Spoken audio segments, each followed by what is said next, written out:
स्वर्ग से उतराया हूँ। जीवन की रोटी मैं हूँ, स्वर्ग से उतराया हूँ।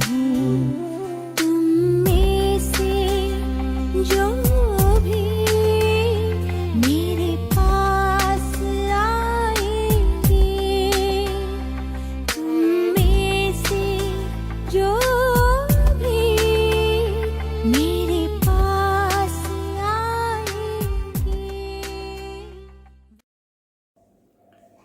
एक बार फिर से मैं आप सबों का स्वागत करता हूं और आज का जो विषय है वो है उपवास क्या है।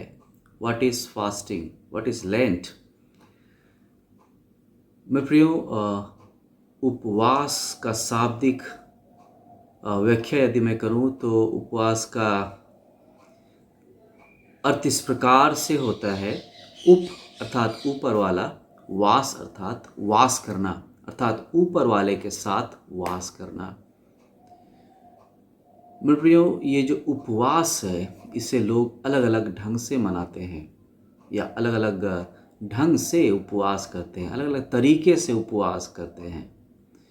लेकिन आज जो मैं आप लोगों को बताना चाहूँगा ये पवित्र शास्त्र से है और पवित्र शास्त्र को जानने वाले और मानने वाले उपवास क्यों करते हैं उससे संबंधित है।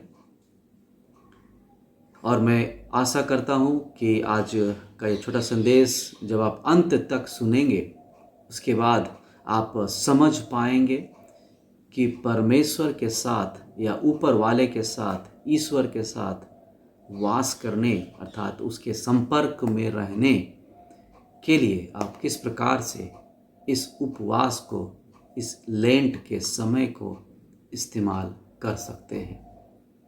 तो अंत तक बने रहिएगा, अंत तक देखिएगा ताकि आप समझ पाएं।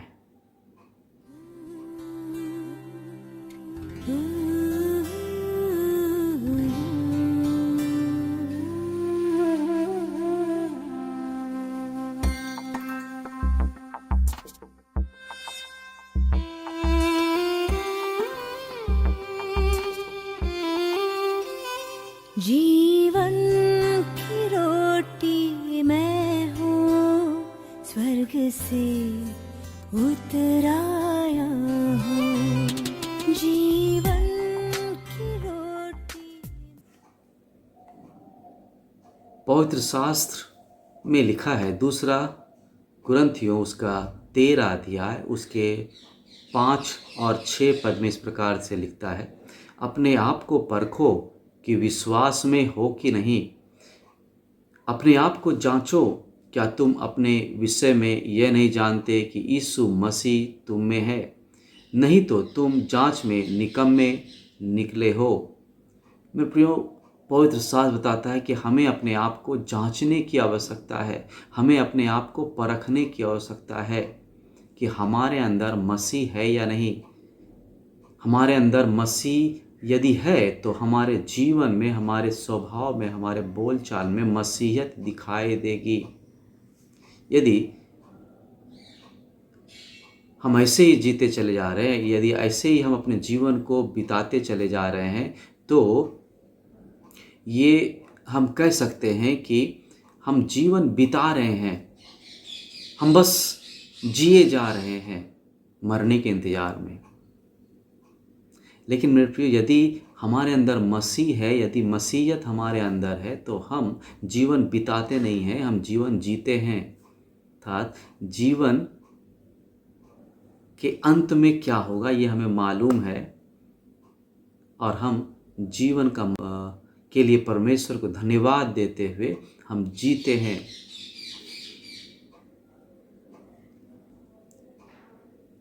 ये जो लेंट की शुरुआत हुई, इसके शुरुआत में यदि इतिहास को देखेंगे वहाँ से हम सीख सकते हैं कि ये जो शुरुआत है ये अलग अलग ढंग से, अलग अलग लोगों के द्वारा से, अलग अलग लीडर्स के द्वारा से, अलग अलग अगुओं के द्वारा से अलग अलग समय का निर्धारण किया गया। शुरुआत के समय में 40 घंटे का समय को लेंट का समय कहा जाता था। आप सोचेंगे कि मैं क्या बता रहा हूँ, लेकिन ये इतिहास से मैं बता रहा हूँ कि जो यीशु मसीह का जो मृत्यु का जो समय था, जब यीशु मसीह 40 घंटे, यीशु मसीह जब 40 घंटे कब्र पे रहे थे, उस समय की याद में, उस समय के दुख को याद करते हुए 40 घंटे के लिए उपवास किया जाता था।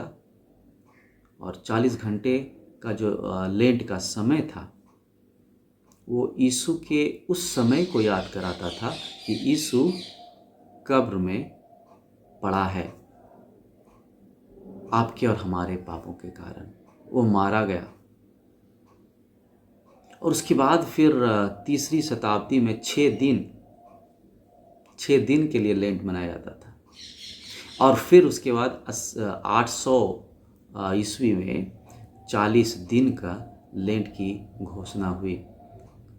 800 ईस्वी में 40 दिन के लेंट सीजन की घोषणा हुई। और इसकी शुरुआत एश वेडनेसडे से लेकर ईस्टर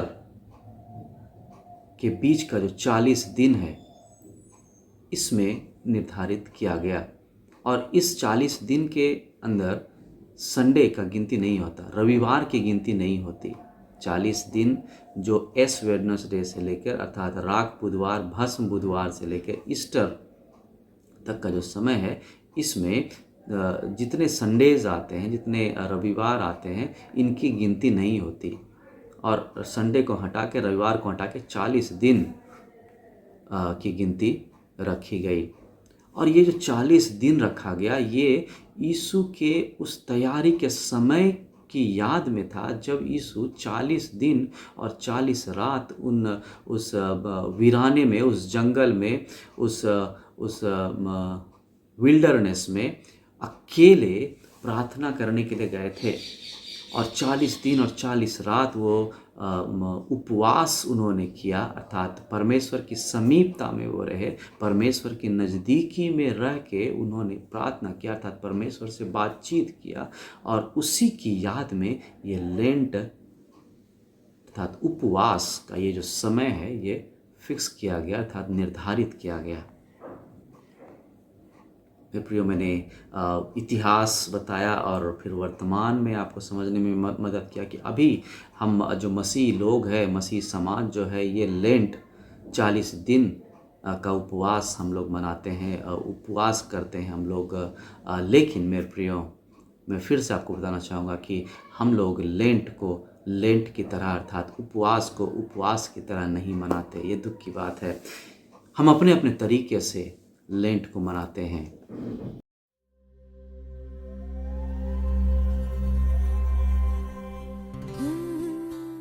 लेकिन मेरे प्रियो, हमें सही मतलब समझने की आवश्यकता है, इसका सही अर्थ समझने की आवश्यकता है, हमें जानने की आवश्यकता है कि ये जो समय है, ये हमें इस समय का इस्तेमाल कैसे करना चाहिए, ये हमें समझने की आवश्यकता है। तो मैं आप लोगों को आज 5 बातें बताऊंगा, और 5 बातें जानने के बाद मैं उम्मीद करूंगा कि आप इन 5 बातों को जानने के बाद लेंट को सही रूप से मना पाए, अर्थात उपवास का जो ये समय है, इस समय का सही इस्तेमाल करने पाए, ताकि परमेश्वर की आशीष आपके जीवनों में आने पाए। जो पहली बात है वो है, the Lenten season is the time of preparation. ये जो लेंट का समय है, ये तैयारी का समय है। ये जो लेंट का समय है, यह तैयारी का समय है। गलातियों उसका 6ठा अध्याय, उसका 3, 4 और 5 पद में इस प्रकार से लिखा है, क्योंकि यदि कोई कुछ ना होने पर भी अपने आप को कुछ समझता है, तो अपने आप को धोखा देता है। पर हर एक अपने ही काम को जांच ले, और तब दूसरे के विषय में नहीं, परंतु अपने ही विषय में उसको घमंड करने का अवसर मिलेगा। मेरे प्रिय, यहाँ पर वचन बता रहा है कि हमें अपने आप को जांचने की आवश्यकता है, हमें अपने आप को देखने की आवश्यकता है, ताकि हम जान पाए कि हम कहाँ हैं, हम किस स्थिति में हैं, हम कैसे हैं। हम कहते हैं वो वैसे हैं, ये ऐसे हैं, लेकिन हम कैसे हैं। ये जो लेंट का समय है, ये जो उपवास का समय है, ये तैयारी का समय है, अपने आप को तैयार करने का समय है कि हम कैसे हैं। अपने आप को जांच के देख लें, अपने आप को अब हम जांच लें, अपने आप को जान लें कि हम कैसे हैं। ये समय है, ये आपके तैयार होने का समय है, क्योंकि आप परमेश्वर के लोग हैं। आप कोई भी नहीं है, आप कहीं से भी नहीं चले आए हैं। अब जो भी थे, लेकिन अब आप परमेश्वर के बन गए हैं, और परमेश्वर चाहता है कि आप सिद्ध बने। वो चाहता है कि आप उसके समान बने, क्योंकि अपनी समानता स्वरूपता में परमेश्वर ने आपको बनाया है। जो दूसरी बात है वो है, the Lenten season is the time for repentance and discipline. ये जो लेंट का समय है, ये पश्चाताप और अनुशासित करने का समय है। ये जो लेंट का समय है, ये पश्चाताप और अनुशासित करने का समय, अपने आप को अनुशासित करने का समय है। जब हम पश्चाताप करते हैं, जब हम अपने पापों को मान लेते हैं, जब हम अपनी गलतियों को मान लेते हैं, तभी हम अनुशासित हो सकते हैं। यदि हम सोचें कि हम में कोई गलती नहीं, हमने कोई भी गलत काम नहीं किया है, तो हम अनुशासित नहीं हो पाएंगे। हम ढीठ बन जाएंगे, हम अपने आप को कड़ा करेंगे तो हम अनुशासित नहीं हो पाएंगे। हमें अपने आप को नम्र करने की आवश्यकता है, हमें सोचने की आवश्यकता है कि हाँ, मैंने गलती किया है, तभी हमारे जीवन में अनुशासन आ सकता है। इब्रानियों उसका 12 अध्याय उसका 1, 2 और 3 पद में इस प्रकार से लिखा है, इस कारण जबकि गवाहों का ऐसा बड़ा बादल हमको घेरे हुए है, तो आओ हर एक रोकने वाली वस्तु और उलझाने वाले पाप को दूर करके वह दौड़ जिसमें हमें दौड़ना है, धीरज से दौड़े और विश्वास के कर्ता और सिद्ध करने वाले यीशु की ओर ताकते रहें, जिसने उस आनंद के लिए जो उसके आगे धरा था, लज्जा और कुछ चिंता न करके क्रूस का दुख सहा और परमेश्वर के सिंहासन की दाहिनी ओर जा बैठा। इसलिए उस पर ध्यान करो जिसने अपने विरोध में पापों का इतना विरोध सह लिया कि तुम निराश होकर साहस ना छोड़ दो। मेरे प्रियो, पवित्र शास्त्र बताता है कि हमारा जो ध्यान है वो हमारे प्रभु, हमारे परमेश्वर की ओर होने की आवश्यकता है। इन उलझाने वाली बातों को, इन सांसारिक बातों को हमें छोड़कर आगे बढ़ने की आवश्यकता है। आगे बढ़ने की आवश्यकता है। हमें मान लेने की आवश्यकता है कि ये जो संसार है, ये जो अगल बगल की जो चीज़ें हैं, जो हरी हरी दिखाई देती है, लुभावनी दिखाई देती है, ये हमें मसीह के प्रेम से अर्थात परमेश्वर के प्रेम से कहीं ना कहीं अलग करने का भी प्रयास करती रहती है। हमें ये समझने की आवश्यकता है, हमें ये जानने की आवश्यकता है कि जो हमारा मसीह है वो सिद्ध हो चुका है, और वो कहता है कि तुम उसका अनुसरण करो। यहाँ पर जो पवित्र शास्त्र जो यहाँ पर बता रहा है कि हमें निराश नहीं होने की आवश्यकता है, वो कह रहा है कि हमें निराश रहने की आवश्यकता नहीं है। तुम निराश होकर साहस ना छोड़ दो। हमें निराश होकर साहस नहीं छोड़ना है। हमें ये बात को जानने की आवश्यकता है, भले ही हम इस संसार में रहते हैं, क्योंकि वचन बताता है, यीशु ने कहा कि मैंने इस संसार पर विजय हासिल की है। और यदि हम विजेता के साथ हैं तो हमने भी विजय हासिल की, भले ही हमारे जीवन में कितनों भी दुख, परेशानी, चिंता, फिक्र क्यों ना आ जाए मेरे प्रियो, लेकिन हमें ये बात को जानने की आवश्यकता है कि हम मसीह के साथ है, अर्थात हम राजा के साथ है, हम उस विजयी हुए व्यक्ति के साथ है जिसने इन सभी चीज़ों के ऊपर विजय हासिल की है।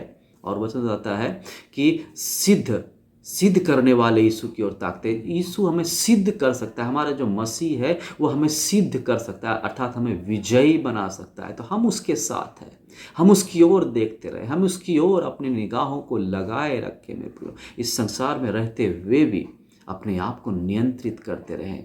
पौलुस बताता है जिस प्रकार से मैं निशाने की ओर दौड़ा चला जाता हूँ। मेरे प्रिय, हमें भी निशाने की ओर दौड़े चले जाने की आवश्यकता है। आपने देखा होगा कि जब घोड़े जब चलते हैं रेस में, तो उनके आँख में दोनों तरफ इस प्रकार से पट्टा लगा होता है ताकि वो सीधा देख पाए, निशाने की ओर सीधा देख पाए, इधर उधर घास या लोगों को देखकर उसका ध्यान विचलित ना हो। उसी प्रकार हमें अपने आँखों के दोनों ओर इस प्रकार से करने की आवश्यकता है ताकि हम सीधा देख पाए।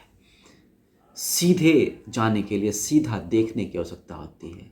यदि हम नीचे देखेंगे तो आगे बढ़ेंगे तो हम गिर जाएंगे, अगर इधर देखेंगे और ऐसे चलेंगे तो हम गिर जाएंगे। हमें यदि आगे जाना है तो हमें आगे देखने की आवश्यकता होती है। मेरे प्रियो, हमें अनुशासित होने की आवश्यकता है। हमारे जीवन में अनुशासन की आवश्यकता है। यदि हम पश्चाताप करेंगे, यदि हम मान लें कि अपने आप से हमसे नहीं होगा, मैं अपने आप से अपने जीवन को, अपने स्वभाव को नियंत्रित नहीं कर सकता, यदि आप प्रभु के पास आएंगे, यदि आप परमेश्वर के पास आएंगे, तो परमेश्वर आपके पश्चाताप को देखेगा और आपके जीवन को आशीष देगा ताकि आप अनुशासित बन पाए। ये जो समय है, ये अनुशासित बनने का समय है, अपने आप को अनुशासित करने का समय है। तीसरी बात है, the Lenten season is the time for special prayer. ये विशेष प्रार्थना का समय है। ये जो लेंटन समय है, ये जो उपवास का जो समय है, ये विशेष प्रार्थना का समय। इसलिए कई लोग विशेष प्रार्थनाओं का आयोजन करते हैं। कलीसियाओं में या घरों में विशेष प्रार्थना का आयोजन किया जाता है क्योंकि ये विशेष प्रार्थना का समय है।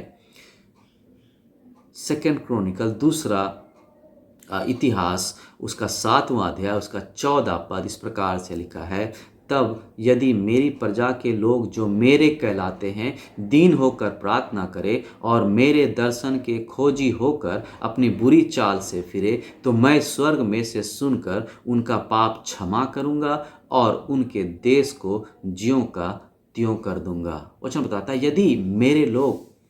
यदि परमेश्वर के लोग अपने आप को नम्र करे और प्रार्थना करे तो परमेश्वर सुनता है। यदि आपके जीवन में कोई समस्या, यदि आपके आसपास ऐसी कोई समस्या है, तो वचन बताता है कि हमें दीन होकर, अर्थात हमें नम्र होकर परमेश्वर से उस विषय के लिए प्रार्थना करने की आवश्यकता है, अर्थात उस विषय को परमेश्वर को बताने की आवश्यकता है। यदि हम उसकी समीपता में आएंगे, उसकी संगति में हम आएंगे, तभी हम उससे बातचीत कर पाएंगे। इससे दूर दूर रह के बातचीत नहीं होता। यदि आप किसी से बातचीत करना चाहते हैं तो चाहे तो उससे फ़ोन लगा लीजिए या तो उसके पास चले जाइए। यदि जा नहीं सकते तो कम से कम फ़ोन पे हम बातचीत करते ताकि उसके साथ हम संपर्क में रह सके और अपनी बातों को उनसे बता सके। तो ये वो समय है, ये जो उपवास का समय है, ये जो लेंट का जो समय है, ये समय है कि परमेश्वर की आप समीपता में आए और अपनी बातों को परमेश्वर को बताएं। और वचन बताता है कि तो मैं स्वर्ग में से सुनकर उनका पाप क्षमा करूंगा और उनके देश को ज्यों का त्यों कर दूंगा। आपके देश को परमेश्वर आशीष देगा, आपके स्थान को आशीष देगा, आपके परिवार को आशीष देगा, क्योंकि आपने परमेश्वर के साथ संगति करना शुरू कर दिया है। चौथी बात, the Lenten season can be A time of spiritual renewal and growth. आत्मिक नवीनीकरण और विकास का समय है। ये जो समय है, ये जो लेंट का समय, ये जो उपवास का समय है, ये आत्मिक नवीनीकरण, आपको नया करने का समय है और नया करके आपके आत्मिक जीवन का विकास करने का समय है। यदि आप इस समय का सही इस्तेमाल नहीं करेंगे तो ये समय आएगा और चला जाएगा। जो मसीह परिवार से हैं उन्होंने कई उपवास के इस समय का अनुभव किया होगा। कई बार उन्होंने लेंट के सीजन में प्रवेश किया होगा और पूरा किया होगा। लेकिन मेरे प्रियो, यदि आपने सही तरीके से इसका इस्तेमाल नहीं किया तो ये व्यर्थ है। वचन बताता है ये जो समय है ये आत्मिक नवीनीकरण का समय है। लूका रचित सुसमाचार 9 अध्याय उसका 23 पद, लूका 9 का 23 में लिखा है, उसने सबसे कहा यदि कोई मेरे पीछे आना चाहे तो अपने आपे से इनकार करे और प्रतिदिन अपना क्रूस उठाए हुए मेरे पीछे हो ले। यीशु ने स्पष्ट कहा, मसीह ने स्पष्ट कहा, यदि कोई मेरे पीछे आना चाहता है तो अपने आप का इनकार करना होगा, अपने आप को नम्र बनाना होगा। मैं हूँ, इस भावना को अपने आप से, अपने जीवन से, अपने व्यवहार से, अपने स्वभाव से निकाल कर दूर कर देना होगा अपने आपे से इनकार करना पड़ेगा, कहना पड़ेगा मैं कुछ नहीं हूँ, आई एम नथिंग। मैं जो था सो था, लेकिन अब मैं कुछ नहीं हूँ। पौलुस कहता है कि मैं घमंड करूँ तो मेरे पास घमंड करने का विषय है। मैं विद्वान हूँ, मैं पंडित हूँ, लेकिन मैं अपने ज्ञान पर, अपने विद्वानता पर घमंड नहीं करता, मैं घमंड करता हूँ मसीह पर। वो कहता है कि मैं मसीह पर घमंड करता हूँ। अपने आप का इनकार करना, अपने घमंड को तोड़ देने का समय है मेरे प्रियो। और वचन बताता है कि प्रतिदिन अपना क्रूस रहना, प्रतिदिन इस बात को जान लेना कि हम पापी हैं। वचन बताता है सबने पाप किया है और परमेश्वर की महिमा से अलग हो गए हैं। हमें परमेश्वर के पास आने की आवश्यकता है। ये वो समय है जब हम अपने आत्मा का नवीनीकरण कर सकते हैं। और यदि हमारे आत्मा का नवीनीकरण हो जाए, शुद्धिकरण हो जाए, तब हम आत्मा में विकास कर पाएंगे। जब हम उसकी संगति में आ जाते हैं, जब हम परमेश्वर की संगति में आ जाते हैं, जब उसकी समीपता में आ जाते हैं, तब हमारा आत्मा का विकास होता है। और वचन बताता है कि हम परमेश्वर के पीछे चलने लगते हैं, उसके मार्गों पर चलने लगते हैं। केवल खुद नहीं चलते, हम अपने आसपास के लोगों को भी प्रभावित करना शुरू कर देते हैं मेरे प्रियो। पांचवी और अंतिम बात है, the Lenten season is the time to share with others the hope found in a relationship with Jesus Christ. मसीह के साथ रिश्ता रखने से जो आशा मिलता है उसे बांटने का समय है। मसीह के साथ, यीशु मसीह के साथ जब हमारा रिश्ता हो जाता है, जब हमारा संपर्क बन जाता है, और उस संपर्क में आ जाने के बाद जो हमें नई आशा मिलती है, न्यू होप मिलता है, उसे बांटने का समय है। कुलुसियों उसका पहला अध्याय 27 पद में लिखा है, जिन पर परमेश्वर ने प्रकट करना चाहा कि उन्हें ज्ञात हो कि अन्य जातियों में उस भेद की महिमा का मूल्य क्या है। वह यह है कि मसीह जो महिमा की आशा है तुम में रहता है। दूसरे लोग किसी को नहीं देखते, दूसरे लोग मसीह को नहीं देखते, दूसरे लोग परमेश्वर को नहीं देखते, वो आपको देखते हैं, क्योंकि परमेश्वर को किसी ने नहीं देखा, है ना। परमेश्वर को किसी ने नहीं देखा, लेकिन आप यदि परमेश्वर के समान स्वभाव को दिखाते हैं तो लोग आपको भगवान कहना शुरू कर देते हैं।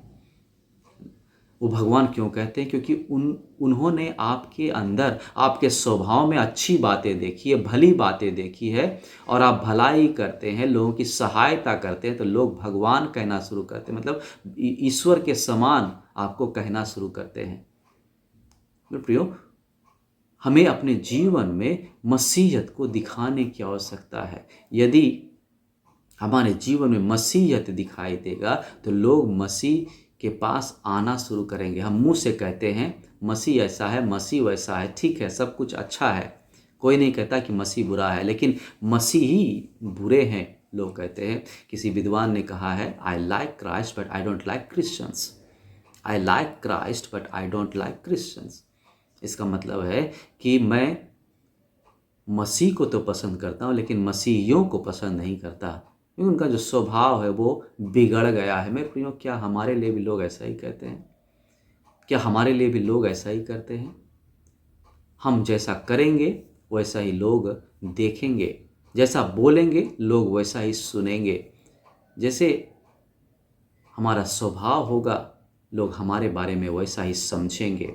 मेरे प्रियो, हमारे पास यदि आशा मिल गई है, यदि हम मसीह को जान गए हैं, तो हमें आवश्यकता है कि अपने जीवन से मसीहत को दिखाने पाए, मसीहत को दिखाने पाए। मैंने बताया था पहले भी कि जो ये मसीही शब्द है, ये एक ऐतिहासिक जो इसकी शुरुआत हुई, ये एंथियोक से हुआ था, जहाँ पर यीशु के चेले आए थे और यीशु के चेले रह रहे थे वहाँ पर, और वहाँ के लोगों ने यीशु के चेलों को मसीही नाम दिया था, क्योंकि वो मसीह के समान काम करते थे, मसीह के समान उनका जीवन था। क्या आज हमारा जीवन मसीह के समान है? तो ये लेंट का जो समय है, ये जो उपवास का जो समय है, ये मेरे प्रियो हमारे लिए वो समय है जब हम अपने आप को मसीह के समान बना पाए। हमारे जीवन में जो मसीह ने आशा दिया है, उस आशा को हम मजबूती के साथ पकड़े रहें और उस आशा को हम लोगों तक पहुंचाने पाए। ये समय है कि जो आशा हमें मिली है उस आशा को हम दूसरों को देने पाए, बांटने पाए। ये बांटने का समय है, आशा बांटने का समय है। This is the time to share the hope. आशा को बांटने का समय। मेरे प्रियो, मैंने आज आप लोगों को 5 बातें बताया जो उपवास से संबंधित है। उपवास क्या है आज हमने देखा और जानने का प्रयास किया। व्हाट इज़ लेंट, और लेंट क्या है हमने देखा कि जो उपवास है ये तैयारी का समय है। The lent season is the time of preparation. ये तैयारी का समय है। दूसरी बात जो हमने देखा, the Lenten season is the time for repentance and discipline। ये जो लेंट का समय है ये पश्चाताप और अनुशासित करने का समय है। तीसरी बात जो हमने देखा वो था the Lenten season is the time for special prayer. ये विशेष प्रार्थना का समय है। चौथी बात जो हमने देखा वो था the Lenten season can be A time of spiritual renewal and growth. आत्मिक नवीनीकरण और विकास का समय है। और पांचवी और अंतिम बात जो हमने देखा, the Lenten season is the time to share with others the hope found in the relationship with Jesus Christ. मसीह यीशु के साथ रिश्ता रखने से जो आशा मिलता है उसे बांटने का समय है। मेरे प्रियो, आज मैंने ये विशेष बात आप लोगों को बताया, ये लेंट क्या है और इस लेंट को हम लोग सही रूप से कैसे इस्तेमाल कर सकते हैं। ये जो हमारे पुरखाओं ने ये जो परंपरा चलाया, ये जो एक समय निर्धारित किया, इस समय का सही सदुपयोग हम लोग कैसे कर सकते हैं। ये 365 दिन है, 365 दिन है जब हम लोग इसे इस्तेमाल कर सकते हैं। लेकिन ये एक विशेष 40 दिन रखा गया है। किसी चीज़ का विशेष समय में यदि विशेष बातें हो, विशेष चर्चा हो तो वो शोभा देता है ना। उचित समय पे या विशेष समय पे कहा गया वचन, कहा गया है, शास्त्र बताता है वो सोने के समान होता है। ये जो 40 दिन का जो विशेष समय है, इस समय के अनुसार हम 365 दिन जी सकते हैं, इस्तेमाल कर सकते हैं। लेकिन मैं कहना चाहूँगा ये जो 40 दिन है, क्या इस 40 दिन में हम इसके अनुसार जी सकते हैं? मैं 365 दिन की बात नहीं कर रहा, मैं केवल 40 दिन की बात कर रहा हूँ। क्या 40 दिन में हम इन 5 तरीकों को अपने जीवन में इस्तेमाल कर सकते हैं? या मैं कुछ बहुत कठिन बात आप लोगों को बता रहा हूँ, बहुत जीवन भर करने के लिए नहीं कह रहा। मैं कह रहा कि केवल 40 दिन क्या आप इन चीज़ों को कर सकते हैं? यदि आप करेंगे तो मेरा यह विश्वास है कि परमेश्वर आपके जीवन में जरूर आशीष देगा और बहुतायत से आशीष देगा। फिर अगला साल 40 दिन का समय आएगा और चला जाएगा, और फिर एक और साल आएगा, 40 दिन का समय और चला जाएगा। लेंट का समय, ये उपवास का समय आएगा और चला जाएगा। यदि आप इसका सही इस्तेमाल नहीं कर पाएंगे तो मेरे प्रियो व्यर्थ हो जाएगा और कहीं हमारा जीवन व्यर्थ ना हो जाए। परमेश्वर चाहता है कि हम उसके समीपता में आए, उसके साथ हम संपर्क में आए, उसके साथ हम वास करें। वो चाहता है कि हम उपवास करें। उपवास केवल भोजन छोड़ देने से नहीं होता, उपवास केवल मीट मछली नहीं खाने से नहीं होता। उपवास मन का होने की आवश्यकता है, आपके जीवन का उपवास होने की आवश्यकता है। आपके जीवन का उपवास प्रभु चाहता है। वो चाहता है कि आप उसके साथ समय बिताएं, वो चाहता है कि आप उसको समय दें। वो चाहता है कि समय की चोरी ना करें। वो चाहता है कि इस समय को आप इस्तेमाल करें, आप इस समय को तैयारी करने में इस्तेमाल करें। वो चाहता है कि आप पश्चाताप करें, आपका जीवन अनुशासित होने पाए। वो चाहता है कि आप विशेष प्रार्थना करने के लिए समय दें। वो चाहता है कि आपका आत्मा का नवीनीकरण हो जाए। वो चाहता है कि आपके आत्मा का विकास होने पाए। वो चाहता है कि आपने जो सीखा है, जो अनुभव किया है, उस अनुभव को, उस आशा को दूसरों के साथ भी बांटें।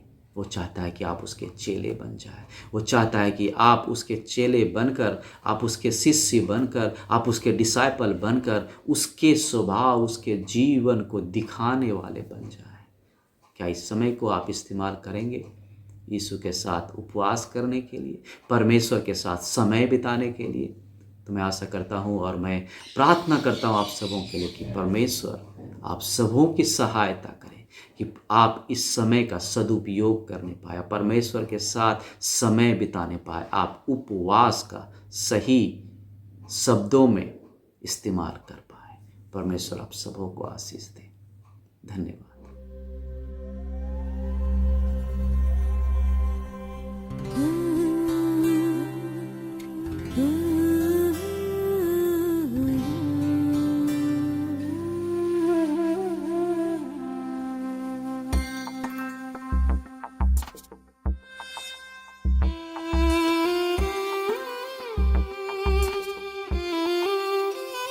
जीवन की रोटी मैं हूँ, स्वर्ग से उतरा